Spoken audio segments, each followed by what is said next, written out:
Hello guys, how are you all? I hope you are doing well. So today I'm starting my own DSA series where I solve all the DSA problem along with you guys. तो इस video या series चालू होने से पहले मैं आपसे एक चीज़ शेयर करना चाहता हूँ। जितनी भी स्टडी मटेरियल या जो भी चीज़ होंगी मैं डिस्क्रिप्शन में वो शेयर कर दूंगा। तो चालू करते हैं हमारी पहली प्रॉब्लम से। What are two pointers? Two pointers एक क्लासिक प्रॉब्लम्स है जिसमें हमें दो पॉइंटर दिए जाते हैं और हमें एक अपनी टारगेटेड वैल्यू तक पहुंचना पड़ता है। एक ये बेस्ट रिसोर्स है डीएसए के लिए। मैं आपको एक विजुअल दिखाना चाहता हूँ कि टू पॉइंटर होता क्या है। तो फर्स्ट हमारे पास दो पॉइंटर होंगे। बेस्ड ऑन द कंडीशंस हमें उसको आगे या पीछे ले जाना है ताकि हम एक टारगेटेड वैल्यू तक पहुंच पाए। This is just the introduction, you can ignore this for now. तो ये हम जब ज़्यादा तरीके से समझेंगे जब हम एक क्वेश्चन करेंगे। तो हम एक क्लासिक क्वेश्चन करते हैं जो सबका पहला क्वेश्चन होता है जो है। तो let's start from two sum. Two sum है क्या? टू सम एक टू पॉइंटर एल्गोरिथम है जिसमें हमें ऐसे दो पॉइंट्स देखने पड़ते हैं जिनका सम एक टारगेट वैल्यू के इक्वल हो। और अगर हमें ऐसे दो पॉइंट्स मिल गए तो हमें उसका इंडेक्स रिटर्न करना पड़ता है। एक्चुअली इंडेक्स नहीं, इंडेक्स प्लस वन, क्योंकि हमारे इंडेक्स जीरो से स्टार्ट होते हैं। तो प्रॉब्लम स्टेटमेंट हम समझिए हैं, तो एक बार हम विजुअली भी देख लेते हैं कि हम सॉल्व कैसे करेंगे। फिर हम उसका सूडो कोड लिखेंगे। सूडो कोड क्यों? क्योंकि सूडो कोड एक ऐसी लैंग्वेज है जिसमें हम जो कि लैंग्वेज इंडिपेंडेंट है। तो हम बस लॉजिक लिखेंगे और आप किसी भी उसे लैंग्वेज में कन्वर्ट कर सकते हैं। एक्चुअली मैंने उसे जावास्क्रिप्ट में किया। अगर आपको जावास्क्रिप्ट में देखना है तो उसको डिस्क्रिप्शन में उसका लिंक है, आप देख सकते हैं। तो what is two sum problem? Two sum problem as you can see there are two points. तो वो पॉइंट्स आगे जाते रहेंगे।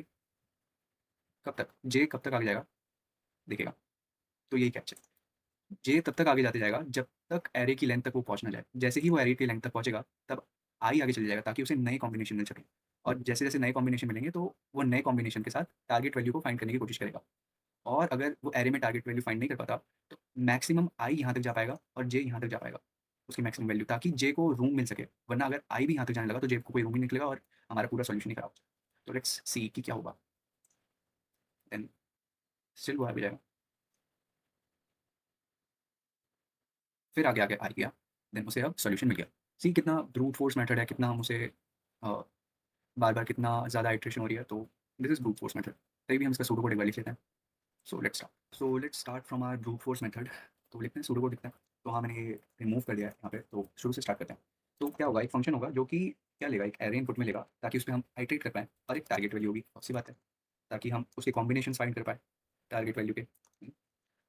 और अब हमें क्या चलाना है, हम फॉर लूप यूज़ भी कर रहे हैं। फॉर लूप हम इसलिए इधर यूज़ कर रहे हैं क्योंकि वो आइट्रेशन हो रही है। आई भी आगे बढ़ रहा है, जे भी आगे बढ़ रहा है, जिसकी वजह से हमें फॉर लूप लगाना पड़ेगा। फॉर लूप भी लगा सकते हो, वाइल लूप भी लगा सकते हो आपके ऊपर। तो मैं यहाँ पे फॉर लूप यूज़ कर रहा हूँ। तो आई इक्वल्स टू जीरो। यहाँ पे मैं अ, एक एन नाम से ले लेता हूँ ताकि हमें बार बार एरे डॉट लेंथ ना लिखना पड़े। ठीक है। आई हमारा कहाँ तक जाएगा? आई हमेशा हमारा यहाँ तक जाएगा। क्यों जाएगा? ताकि हमें हमारे जे को जो है वो स्पेस मिल सके। तो हमेशा वो हमारे एरे एन माइनस वन तक जाएगा और आई हमेशा प्लस होते जाएगा यहाँ से। और आई का हो गया। अब जाएगा जे। जे भी तो आगे जा रहा है, तो जे कहाँ से चालू होगा? हमेशा वो आई प्लस वन से चालू होगा। हमने जैसे कि देखा था, आई प्लस वन।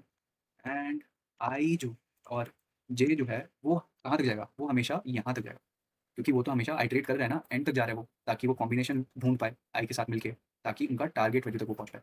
तो ये हो गया। देन जे की वैल्यू भी हो गई जे प्लस प्लस। अब मेन फंक्शन। तो अब हमें क्या करना है, अब दोनों वैल्यू आइटरेट हो रही है। अब हम दोनों उन दोनों का प्लस करना है ताकि हम देख तो पाएँ कि वो टारगेट वैल्यू के इक्वल है कि नहीं। तो इन दोनों का प्लस कर लेते हैं। तो if array of I plus array of, actually मैंने इसमें ऐसे भी लिख सकता sum equals to array of I J, वो थोड़ा और सिंपल हो जाता है, कोई नहीं, चलो वो आप कर लेंगे। Equals to target. तो रिटर्न क्या करेंगे हम? इंडेक्स, क्योंकि हमें इंडेक्स निकालना है उसका, हमारे क्वेश्चन में दिया हुआ है, बताया था मैं। I plus one and J plus one, ये दो हमारे हो गए। अब क्या होगा? End of loop. इसमें भी एंड ऑफ लूप, ये थोड़े से हैं इसके।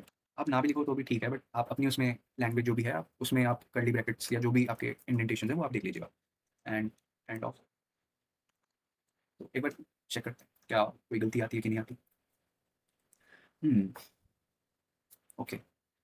तो your approach is on right track, but there are some issue to address. The inner loop should iterate from j equals to I plus 1, not j equals to। Inner loop जो है हमारा वो j plus one to n minus one. No, अच्छा, okay. ओ हाँ हाँ, सही बोल रहा है। हमारा जो है वो n माइनस वन से होना चाहिए।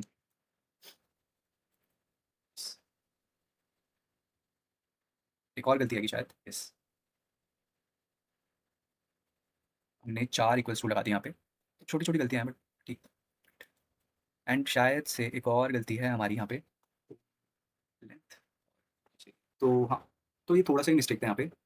एक मैंने यहाँ पे इशू कर रखा था और एक यहाँ पे मैंने इशू कर रखा था, वो मैंने फिक्स कर दिया। अब देखते हैं, लेट्स सी अब चल रहा है। यस। तो ये हमारा ब्रूट फोर्स मेथड था, और अगर आपको इसका लैंग्वेज जावास्क्रिप्ट में चाहिए तो वो मैंने आपको डिस्क्रिप्शन में प्रोवाइड करा दिया, वो आप देख सकते हैं। अब जाते हैं हम इसके ऑप्टिमाइज सोल्यूशन पे। ऑप्टिमाइज सोल्यूशन हमारा क्या होगा, थोड़ा सा आप सोचिए तब तक। हमारा ऑप्टिमाइज सोल्यूशन ऐसा होगा कि हम एक पॉइंटर यहाँ पे रखेंगे और एक पॉइंटर यहाँ पे रखेंगे, और हम उस पॉइंटर को आगे या पीछे ले जाएंगे, दो वैल्यूज को कंपेयर करते हुए और ऐड करते हुए साइमल्टेनियसली, ताकि हम उस टारगेट वैल्यू तक पहुँच पाए। तो एक मैं आपको एग्जाम्पल देता हूँ। तो एक हमने यहाँ पे पॉइंटर लिया और एक हमने यहाँ पे पॉइंटर लिया। अब वो पॉइंटर हम क्या करेंगे, पहले हम इन दोनों पॉइंटर्स को पहले ऐड करेंगे। ऐड करेंगे तो 19 + 2 21 होता है। 21 इज़ ग्रेटर देन 19। अगर हमारा जो एडिशन है वो बड़ा आता है हमारे टारगेट वैल्यू से, तो हम जे को माइनस छोटा ले जाएंगे, क्योंकि अगर हम आई को आगे ले गए तो वो बढ़ती ही जाएगी वैल्यू। 9 + 5 24, 19 + 5 24 होता है, 19 + 8 देखें ना, बढ़ती जा रही है वैल्यू, क्योंकि ये सॉर्टेड ऑर्डर में। और अगर हम यहाँ पे ले जाएँ तो घटती जाएगी वीडियो, जैसे कि 15 + 2 17, 11 + 2 13, 8 + 2 10। देखा? तो हम आगे या पीछे वैल्यूज़ उस बेसिस पे लेके जाएँगे। देखते हैं एग्ज़ाम्पल, 19 + 2 21, 15 + 2 17। 17 अब छोटा है तो हम यहाँ पे बढ़ाएँगे वैल्यू को। देखो, हमने बढ़ाया, कितना हुआ? 15 + 5 20। 20 बढ़ी है तो हम घटाएँगे वापस j को। तो 11 + 5 हमारा 16 हुआ। 16 जो है वो छोटी है वैल्यूज़, तो हम पॉइंटर को बढ़ाएँगे। पॉइंटर को बढ़ाया जैसे ही हमने, तो हमारा आंसर आ गया। तो यही है हमारा ऑप्टिमाइज़ सॉल्यूशन, क्योंकि हम O of the n time complexity है इसकी, तो यही हमारा बेस्ट ऑप्टिमल सॉल्यूशन है। तो अब देखते हैं, चलो इसका भी करते हैं, start. So let's start the optimise solution. इसका सूडो कोड देखते हैं। फंक्शन होगा क्या, एरे एंड लेंगे टारगेट, और मैं इसमें व्हाइल लूप यूज़ करूँगा, क्योंकि इसमें ना हमको एक बेस कंडीशन तक जाना है। हमको तब तक जाना है जब तक आई और जे दोनों के सबसे ज़्यादा क्लोज ना आ जाए। तो आप फॉर लूप से भी कर सकते हैं, बट व्हाइल लूप इसके लिए बेस्ट होगा, तो मैं इसके लिए व्हाइल लूप यूज़ कर रहा हूँ। तो एक बार ना let I equals to 0 and J is equals to array dot length. और व्हाइल कंडीशन कब तक होगी? व्हाइल कंडीशन जब तक होगी जब तक ये दोनों इंटरसेक्ट ना कर जाए एक दूसरे से। ठीक है? अगर आई और जे दोनों यहाँ पे आ गए तो मतलब इस एरे में उसका सॉल्यूशन है ही नहीं। तो हम माइनस माइनस इंडेक्स रिटर्न करेंगे, -1 -1, ताकि है ही नहीं उसमें। तो आई जब तक छोटा है जे से, तब तक ये कंडीशन चलेगी। और क्या होगा, हमको क्या करना है कि हमको चेक करते रहना है। पहले हम चेक करेंगे कि ये और ये इन दोनों का एडिशन, इफ अगर array of I plus array of J का एडिशन हमारा टारगेट की वैल्यू के इक्वल है कि नहीं। अगर है तो हम यहीं से, तो इस हम i+1 और j+1 कर देंगे। अगर नहीं है तो बहुत ईजी है, नहीं है तो क्या, हमको चेक करना पड़ेगा। इफ पहले यहाँ पे ना एंड ऑफ, अगर नहीं है तो हमको क्या करना है, बड़ा है या छोटा है, बड़ा और छोटे के हम बेसिस पे उस पॉइंटर को आगे लेके जाएंगे, ये तो पीछे लेके जाएंगे। इफ एरे ऑफ आई जो है एरे ऑफ जे, अगर इन दोनों को मिला के पॉइंटर बड़ा निकलता है टारगेट से, तो फिर हम क्या करेंगे, जे माइनस माइनस मतलब बड़ी वैल्यू है तो हमें छोटा करना पड़ेगा उसे। एंड ऑफ इफ हमारा एरे ऑफ एल्स, इफ की लिख रहा हूँ मैं बार बार, तो एल्स j+i++, सिंपल। और एंड ऑफ एल्स, दैट्स यही होगा मोस्टली। अब देखते हैं कुछ एरर आता है तो। तो कुछ एरर आया है, लेट्स सी। क्या बोला था, initialization of J should be array dot length -1। हम बार बार ये भूल जा रहे हैं, तो ध्यान रखें कि हमारा एरे का जो लेंथ है वो हमेशा यहाँ से चालू होना चाहिए। मैं एरे डॉट लेंथ तक ले जा रहा हूँ, बार बार भूल जा रहा हूँ कि इंडेक्स एरे की लेंथ इंडेक्स +1 होती है, तो -1 हो जाएगी। ठीक है, the condition if statement should use instead of this, okay. And the logic of increment decrement is not structure some, you need to ensure that the loop continues if I less than j, but okay. तो first हमारा क्या था, array -1 यहाँ पे होगा, then triple, तो j minus minus इस, अब देखते हैं।